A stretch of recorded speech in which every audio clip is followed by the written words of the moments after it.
Friends, Andhra Pradesh రాష్ట్రానికి సంబంధించి ఈరోజు ఒక బిగ్ బ్రేకింగ్ న్యూస్ అని చెప్పుకోవచ్చు. అదేంటంటే గత కొన్ని సంవత్సరాల నుంచి ఎంతోమంది అభ్యర్థులు డిఎస్సి నోటిఫికేషన్ కోసం ఎదురు చూస్తూ ఉన్నారు.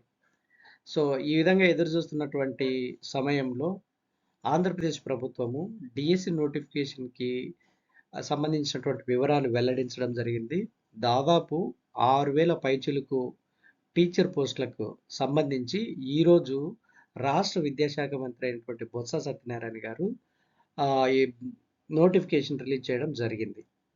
సో ఇది ఎన్ని ఎప్పుడెప్పుడు ప్రాసెస్ స్టార్ట్ అవుతుంది, ఎప్పుడు ఎండ్ అవుతుంది, ఫలితాలు ఎప్పుడు వెల్లడవుతాయి అన్న విషయాల్ని మనము ఇప్పుడు గమనిద్దాం.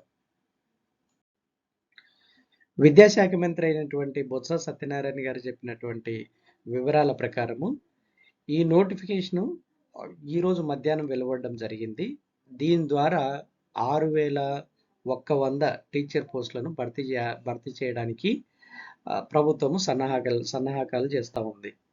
ఈ నెల 12 నుంచి డిఎస్సి ప్రక్రియ ప్రారంభమవుతుందని విద్యాశాఖ మంత్రి బొత్స సత్యనారాయణ గారు ప్రకటించారు.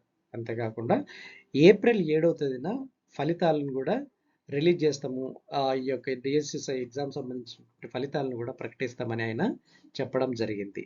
So friends, all the very best for the students who are seeking for the DSC exam.